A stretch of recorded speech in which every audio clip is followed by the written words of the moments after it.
shot to her feet. "She's stable," he said, smiling. "The pressure's gone down." She's resting now. The relief broke her. Her body folded in on itself, tears spilling before she could stop them. Ethan stood, but didn't move closer. He just said quietly, "You should rest." She wiped her face with her sleeve. "You shouldn't have come." "Apparently I should have," he said, and something almost like a smile ghosted across his lips. They walked out together, the cold night air slapping her cheeks. At his car, she turned to him, words tumbling out before she could swallow them. "I can't repay you." "You can," he said simply. "Just not with money." She frowned. "What do you mean?" He leaned against the car door, his gaze steady. "You need stability. I need a fiancé. Let's help each other." Her heart lurched. "You're unbelievable." "I'm practical," he said. "This way, we both win." She shook her head.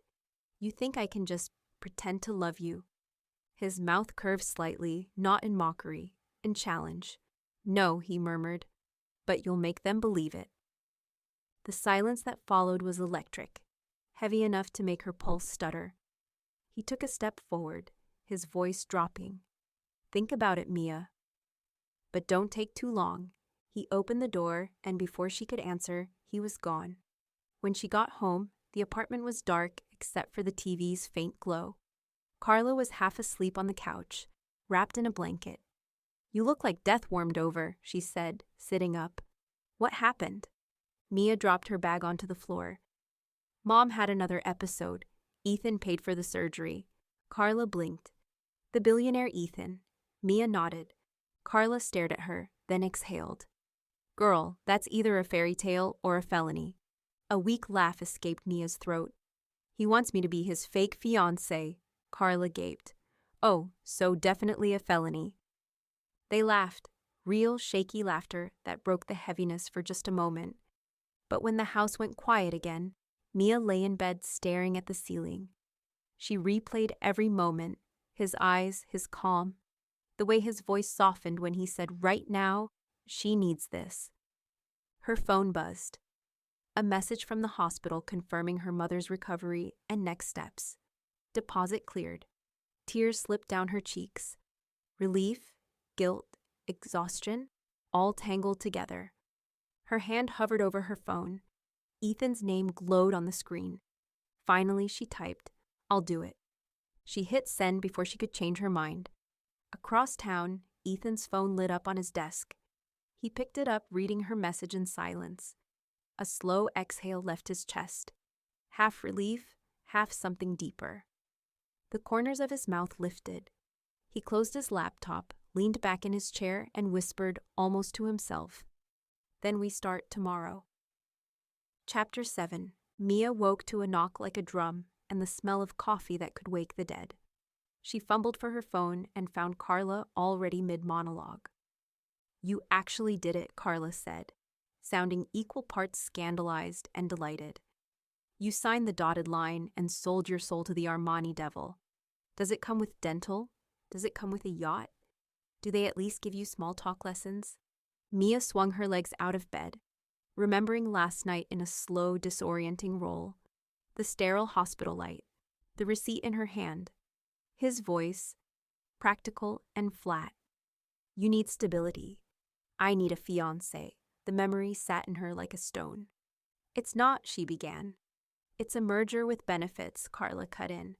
"Also, do me a favor. Wear something that screams, 'I read the terms and conditions,' not 'I blacked out and signed.'" She clicked off and then, without warning, barreled into Mia's tiny living room with a paper bag and a game face. Carla had the energy of a hurricane and the fashion sense of someone who'd once been obsessed with runway shows. She dumped garments across Mia's bed and gave a running commentary. "Okay, love, we've got to make you bank account appropriate but not boring. We'll show them that you are stable, but also dangerous in a cardigan." She held up a simple deep blue wrap dress. "This, it says I am competent and I will not faint in public. And heels. Pain today, posture forever."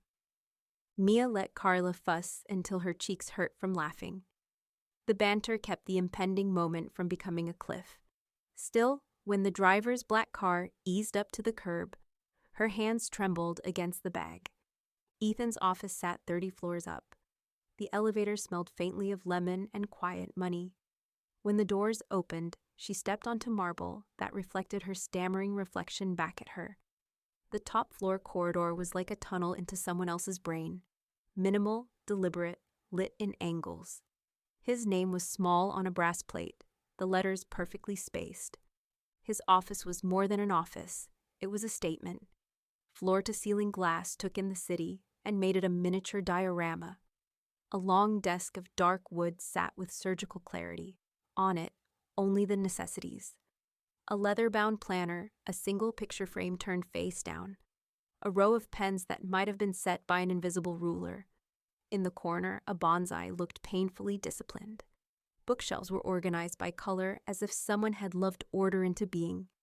He stood when she entered, sleeves rolled just enough to suggest a man who did hands-on work but never the messy kind. "Miss Hartwell, you told me to be early," she said, before she could stop herself. A feeble retort. "You were late," he countered, voice even, but not disastrously so. The lawyer was efficient, dry as old toast. Pages slid across the desk. The contract read like a business plan dressed in velvet.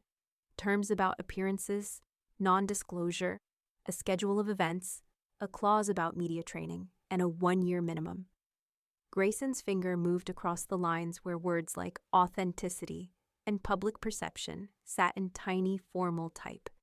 Mia read the paragraphs in small breaths. The words felt heavy. Her name looked smaller under the black ink. She told herself she was steady, that she'd done the arithmetic she couldn't afford not to. When she signed, the pen felt too large in her hand. Her signature trembled. Ethan watched her the whole time, not with impatience, but with an unexpected, precise focus. When she finished, he took the pen back. Their fingers brushed. It was a whisper of contact, an electrical thing that skipped her pulse. "Welcome to the partnership," he said, too neutral to be casual. "You make it sound like a corporate takeover," she said, attempting levity. "In my world, it's the same thing," he replied. There was no malice in it, only fact. She left the office with the contract folded in her bag, like a secret she hadn't yet learned to own.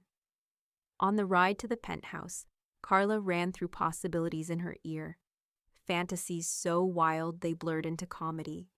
And Mia let out a laugh that surprised her. Being ridiculous with Carla felt like armor. The penthouse rose above the city like a private planet. The doors hissed open on a foyer wide enough to host a small orchestra. Glass all around, dark stone floors that swallowed the sound of her shoes, and art placed with the kind of intent that suggested a curator with a cold sense of humor. A sculpture of metal arcs like abstract lightning. It made her feel small and oddly heard at the same time. A woman in a black suit, the house manager, took her bags with an identifying efficiency. "Mr. Blackwood has requested your preferences," she said, voice practiced. "We've prepared your suite." "Sweet," Mia repeated, tasting the word like a luxury she'd never ordered. Carson appeared, the familiar, efficient presence from the gala, carrying a small folder. "I've placed your belongings in the room Mrs. Blackwood has allocated," he said, which made her stare. For a beat, she wondered about the casualness of being assigned to a room in a giant life. The suite was quieter than she expected. A bedroom the size of her apartment, full of soft linen and neutral tones. Not cold, but curated for ease. A large bed dressed in white, an armchair by the window, a vanity with lights like an actress's dressing room, and a small desk with a leather pad. On the bedside table sat a thick book of recipes. Her mother's handwriting had been transcribed and bound. A small, intimate surprise someone had thought to add. She set her box of Mom's recipes on the floor and laughed, sudden and startled by the small absurdity of it. She unwrapped an apron, the one she'd kept since she was 19, and for the first time in hours, the place felt a little less alien. When Ethan came home, he walked her through the apartment. His footsteps were quiet but confident. He showed her the little things with the practical air of someone explaining a machine. Laundry service is there. Staff is here if you need anything. This is the kitchen. It's fully staffed if you request the chef, but I understand you might prefer to cook. God, no, she said, hands in her pockets. You think I'd give up my mid-cooking for a chef? He raised an eyebrow. I didn't think you'd assume one. She wanted to tell him all the things she could do, small dinners that tasted like home, soup that fixed comebacks and heartbreak. Instead, she said, "Thank you." That night, sleep came in fits. In the morning, they were to be married, if the judge in the little municipal room could call it that. She'd chosen a simple cream dress, not bridal, not scandalous. A dress that read as deliberate and quietly pretty. It fit like a promise she was still unsure about. The courthouse smelled faintly of old books. A small group of officials, a courier with a camera, and a public relations person hovered politely. He stood close on her right as they signed. Her hand could not stop moving. He covered it with his warm, steady. "Relax," he said, and it was oddly tender. "You're stuck with me now." She felt the warmth of his palm as ink dried, and the words lodged in a place that had been careful and closed. They stepped out into the light, and a crush of flashes erupted. A reporter shouted a name. Cameras angled like hungry birds. Ethan's arm slipped around her waist, not possessive for show, but precise and deliberate. He drew her in and announced her as his wife when asked. The lens caught it, her surprised face, his composed, almost private smile. How is he so calm, she thought to herself. It still feels like it's fantasy. That evening, she dug through drawers in the kitchen and found a wooden spoon that looked like something her mother might have used. She tied her hair back with a loose band and began to cook, letting the motion center her. The smell of garlic and tomato and something simple filled the rooms. It smelled like home. He arrived later than she expected, tie loosened, hair a little mussed. He stood in the doorway, watching as if he'd dropped in on a private scene and didn't quite know his lines. "You're cooking," he said, not a question. "Unless you want the chef," she said, stirring with the wooden spoon, daring him to comment. He stepped closer with that slow, considered movement he had. "It smells good." She tasted the sauce and handed him a spoon like an offering. He sipped, and something softened in the line of his mouth. "You could open a restaurant," he said, half a compliment, half an astonishment. "Too risky," she muttered. They ate together. He watched how she moved, how her fingers flexed, how her brows furrowed when concentrating. There was a look that passed, unfamiliar to him and dangerous because it felt like longing. He excused himself awkwardly, the first crack in the armor he'd only just begun to notice. Later, Mia lay awake, the city a cloud of lights below. She felt ridiculous and terrified and oddly buoyed. She sent Carla one-word updates that felt like confessions. "He cooks?" He smiled. Carla replied with the kind of sass only a best friend could deliver. "Bring receipts. Steal the bonsai." Across the hall, Ethan stood at his window with a glass of scotch. The city reflected in the glass where his face hovered. A man who had practiced not to want. His phone buzzed. A small, unwanted intrusion. The screen showed one name. Sienna. "We need to talk about your new wife." He did not reply immediately. He let the message sit like a pebble on water, watching for the ripples it might cause. Then he turned away from the city and from the thought, and when he did, it was with a sensation he had fought against for years. A little more hunger to come back to this apartment, a little more curiosity about the woman who used his wooden spoon like a talisman. He found himself not sleeping much that night. Not with Mia's laughter quiet in the kitchen, not with the small warmth of her hand still lingering in his memory.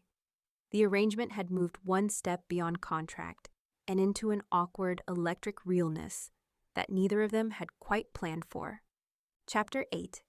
Mia had just stepped out of the shower, skin warm and damp, hair wrapped in a towel. She reached into her suitcase for her usual oversized t-shirt, her comfort nightwear, but all she found was a pile of sleek, silky fabrics, her brows furrowed. Each piece looked like it belonged in a lingerie commercial, not a marriage of convenience household. Then she spotted the note on top, written in Carla's looping handwriting. "You're welcome." XOXO, Mia groaned. "You've got to be kidding me." But she had no choice.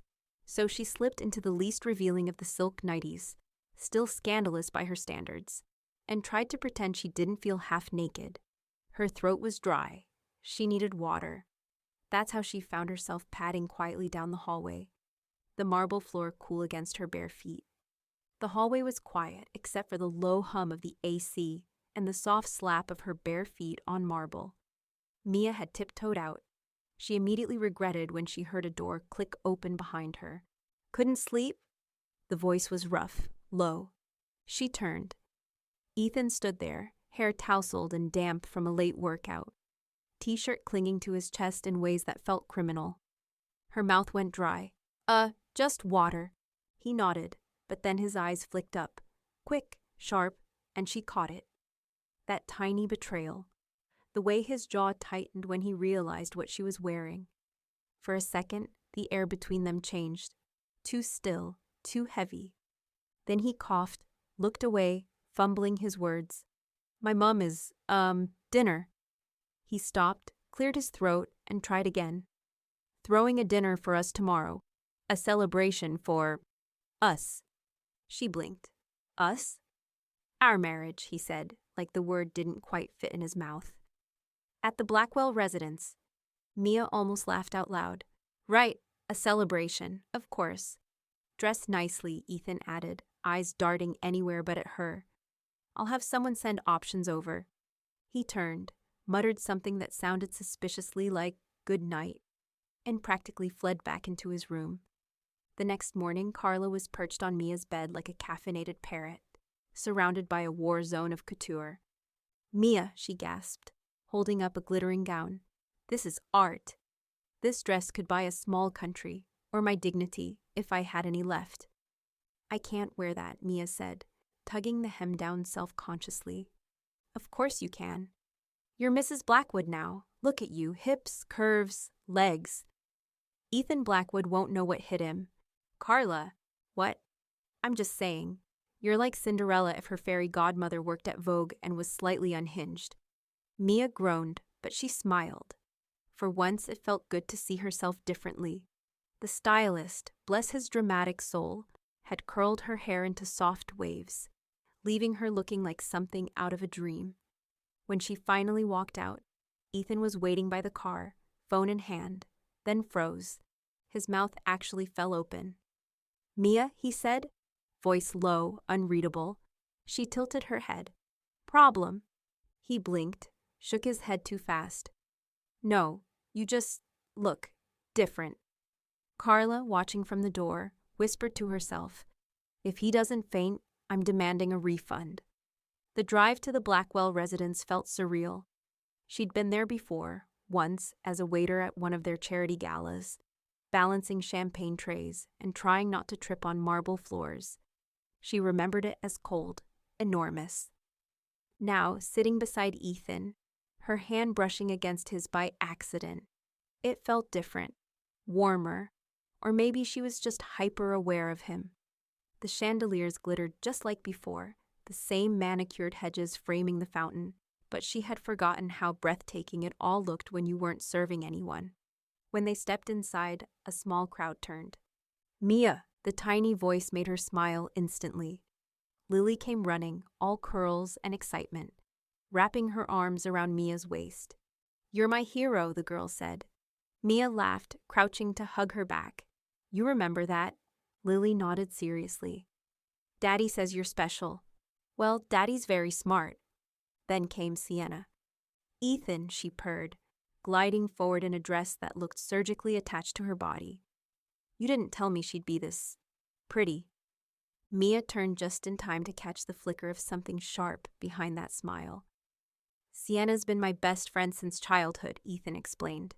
Ethan left, leaving a faint trail of his cologne in the hallway. Sienna's gaze swept Mia from head to toe, her smile never slipping. Then, deliberately, as if speaking to herself but loud enough for Mia to hear, "Oh wow, I never thought he'd actually get married. Not with all the issues he's had with his parents. Mia blinked. Sorry? Oh, nothing, Sienna said sweetly. Congratulations. And with that, she walked away, a silent statement that stung more than words. Dinner was elegant, quiet, full of polite smiles and too many eyes watching them. Mia did her best to breathe through the nerves, to remember how to eat without knocking over expensive glassware. At one point, Ethan reached for her wine glass, their fingers brushing. The touch sent an electric jolt through both of them. He looked away first. When Lily asked if she could show Mia her new playroom, she jumped at the opportunity. On the way back, Mia passed the powder room, paused. Sienna's voice floated through the half-open door. I'm telling you, it's temporary. You can take the girl out of the gutter, but you can't take the gutter out of the girl. Silence, then laughter. Mia's throat tightened. For a second, she almost turned and walked in there, almost. But then Lily tugged her hand, smiling up at her, and she just smiled back. Let's go, sweetheart, she whispered. Behind them, the chandelier light glittered like nothing had happened. But Ethan's words from the hallway kept echoing in her mind. A celebration for us. For the first time, Mia wondered if maybe, just maybe, us could mean something real. Chapter 9. After the family event.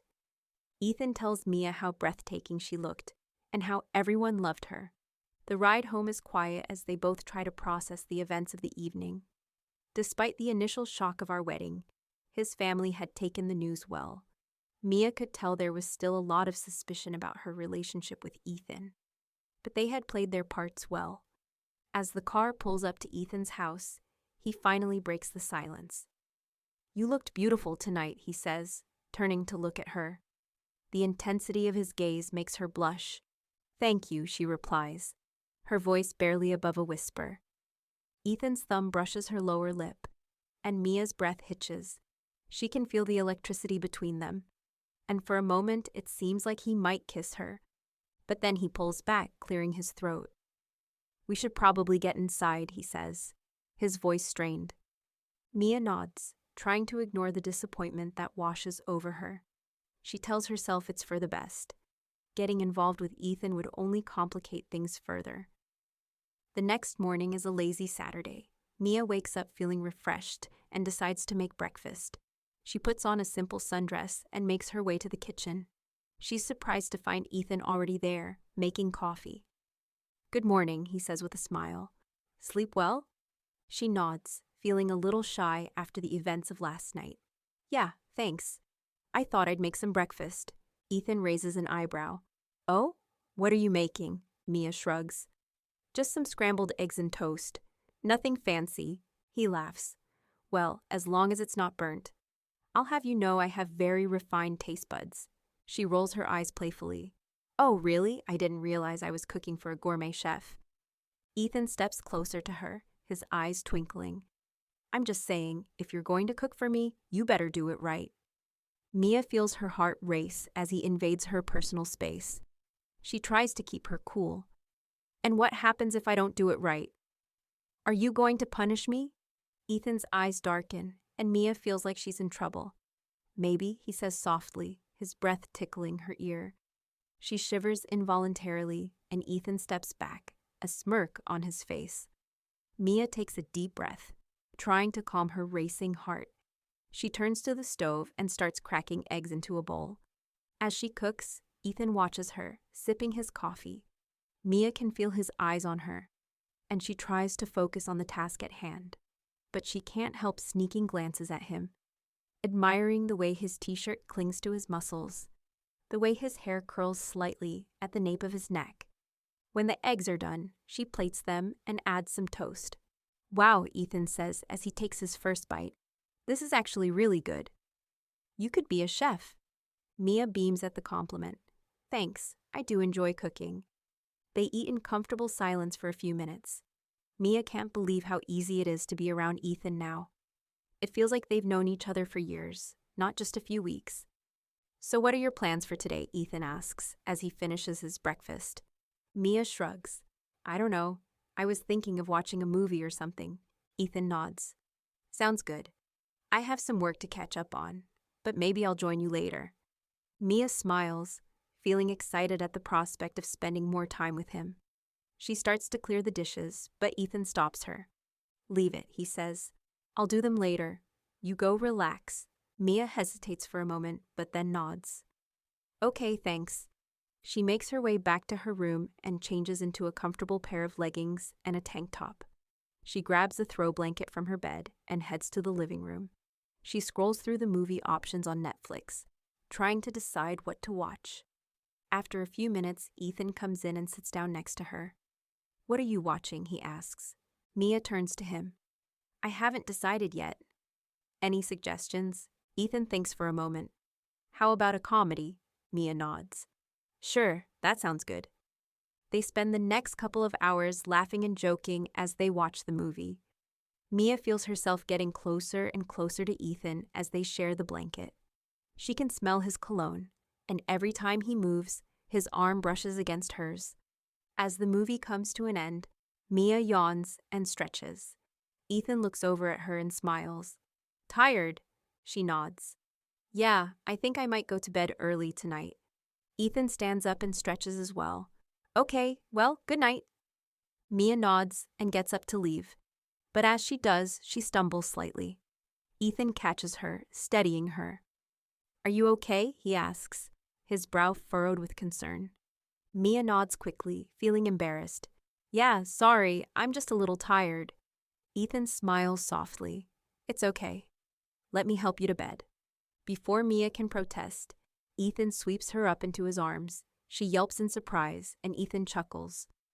What are you doing? She asks, her heart racing. Ethan shrugs. Carrying you to bed. You said you were tired. Mia can't believe what's happening. She's in Ethan's arms, and he's carrying her to bed. It's like something out of a fairy tale. As they reach her room, Ethan lowers her gently, his touch lingering just a little too long. You should get some rest, he murmurs, voice rougher than usual. She nods and starts to move away, but Ethan's arm tightens around her waist, pulling her closer. She looks up at him, surprised. Mia, he says softly, his eyes searching hers. Yes, she whispers.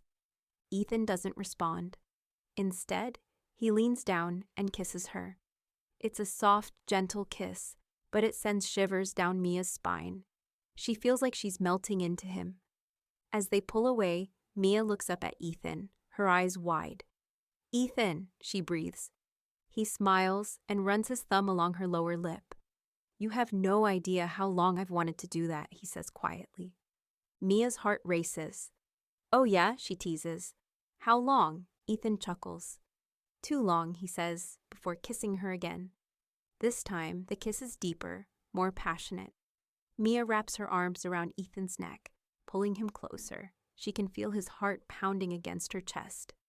As they kiss, Ethan's hands roam her body, caressing her curves. Mia moans softly, and Ethan pulls her closer, his arousal evident.